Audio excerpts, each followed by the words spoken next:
Chers amis, nous voici au seuil de la grande semaine sainte, une nouvelle semaine de confinement. Comment allons-nous la vivre? En ce temps où nous sommes tous bousculés, souffrants, peut-être endeuillés. Comment allons-nous aller vers la passion de Jésus et sa résurrection, alors que la maladie et la mort rôdent autour de nous d'une manière si particulière et si inattendue. Chacun d'entre nous, avec son tempérament, vit des choses plus ou moins difficiles. Un des fidèles du diocèse de Rouen, très spontanément, la semaine dernière, me partageait, en m'envoyant un SMS, ce qui lui manquait le plus. Ce qui me manque le plus, m'écrit-il, ce sont des visages, des baisers et des poignées de main. Je le rejoins. Et je voudrais vous inviter, au début de cette semaine, à nous arrêter quelques instants sur les visages, sur les baisers qui nous manquent, sur les poignées de main, les mains, les nôtres, celles que nous rencontrons et celles de Jésus. Si vous lisez la Passion de Jésus, arrêtez-vous sur son visage. Imaginez quel est son visage à chaque étape, le visage de ceux qu'il rencontre, plus ou moins durs, plus ou moins apeurés. Où êtes-vous dans ces visages? Jésus est le visage de Dieu. Il veut manifester sa tendresse.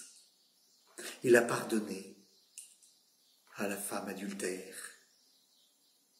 Et encore sur la croix, il regardera avec tendresse Jean et Marie. Faisons mémoire nous-mêmes des visages qui nous manquent.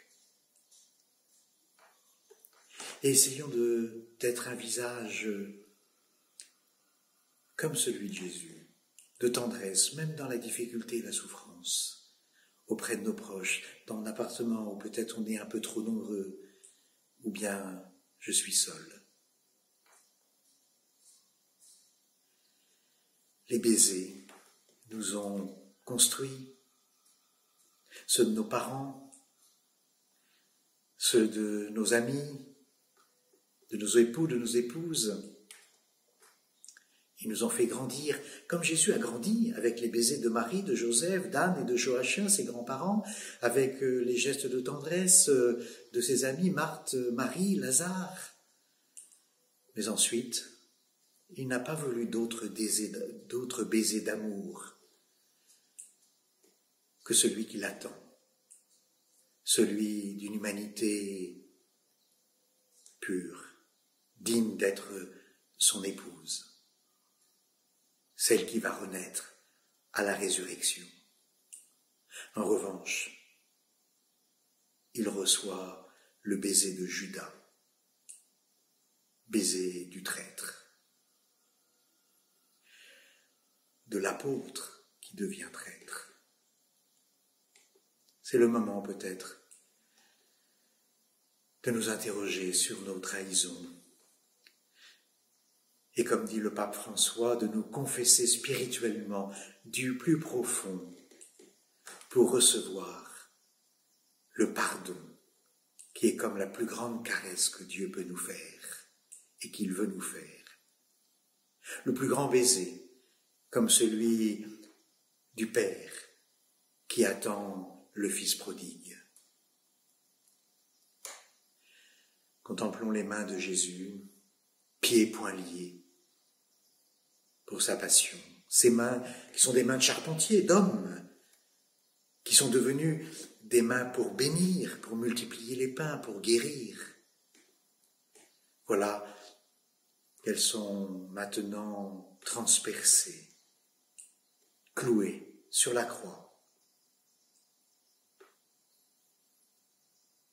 pour nous dire encore qu'il aura toujours les bras ouverts visage de son Père, aimant, qui veut embrasser le monde. Voilà, si vous le voulez, reprenez avec ce qui nous manque, ce dont nous prenons peut-être davantage conscience dans notre vie corporelle, le grand mystère de Dieu fait homme qui donne sa vie pour nous racheter. À tous, je souhaite vraiment une belle semaine sainte. Déjà, vous pouvez allumer une petite lumière pour chaque instant de prière ou de lecture des passages de la Passion. Oui, car nous croyons que Jésus est ressuscité. Bonne semaine.